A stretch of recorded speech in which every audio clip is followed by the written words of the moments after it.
And one of the reasons we decided to use the Oreck on this one is because the carpet needs to be fluffed up.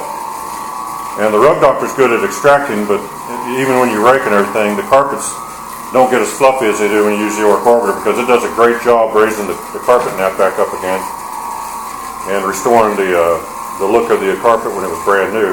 It's not going to last too long when people start walking on it necessarily, but it helps make it look good for that first impression. When this is done, we'll just throw a rake on it, and rake it up really good, and it'll be fluffy. And the people that move in will be really, really happy. They'll be happy for the first day or two. Yeah, it'll look good. But this is Bonnet, basic bonnet cleaning. We have a lot of people ask us a lot of questions, and the truth is, it's not rocket science. You don't have to have a doctor's degree and be a surgeon to figure out how to do this. It's pretty simple. And as far as what machine should you get, well, get whatever machine you want. If you want to get a bigger machine and spend more money, go for it. This will do whatever the big machines will do for under $500. You know, the dirt, that dirty spot that he did, the big spot in the middle, that's absorbed into the bonnet now. Yeah. Because the way this thing works, it does extract from the carpet. Oh yeah, there's a lot of people that want to say when you're doing this, you're just pushing the dirt around. Yeah, they think you're breaking it down and shoving it deep down into the carpet, but you're really not doing that. What they're talking about is people who use floor cleaning pads on the carpets. When you use floor cleaning pads, you're not absorbing nothing. Yeah.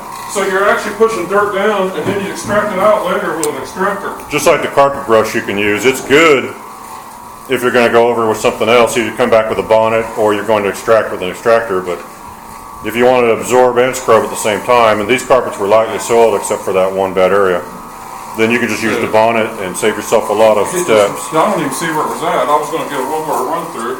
Oh, it'll show up in a day or two. All right.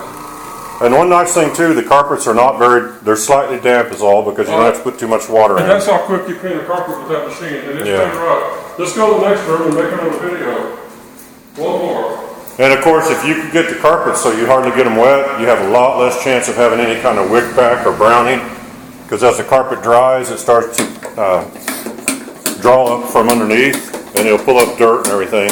I guarantee they do not vacuum these floors before they put down the new carpet and pads. So there's dirt under there. If you get that dirt wet, as the carpet dries, it's going to pull that stuff back up. That's what it's called wicking for. Now, you people like spraying. There you go. More spraying. Now, what do we spend, about 30 minutes vacuuming? Yeah, a lot longer than we're going to spend cleaning. Yeah, so if you're trying to make money, and you want to do a good job still, it's a lot faster to come in and do a good pre-vacuum and bonnet clean than it is to have to mess with an extractor, especially because you're factoring in the dry times. This carpet, it's a Friday night, but this carpet technically in about 2 or 3 hours, somebody could come start moving in if they wanted to. It'll be dry in about an hour. Yeah. I mean, yeah, basically around an hour from now, it'll be pretty much dry. It dries pretty quick. This is what you call VLM, very low moisture cleaning. Don't forget the faucets. Hey, and this is the thing that's kind of slowly taking over the carpet cleaning industry in America. It's the wave of the future.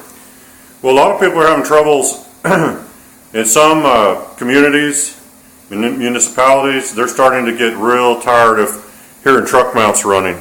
They're really loud, and the whole neighborhood has to listen to it.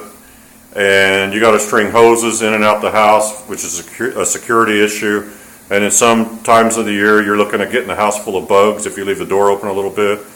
There's also the security of, somebody getting in your van while you're working. Well, there's also the thing, if someone don't know what they're doing, they can flood your home. Yeah, and they're putting down a lot of times a lot of water, and hopefully they're vacuuming it all up, but they may not be, so they can leave the carpets pretty wet.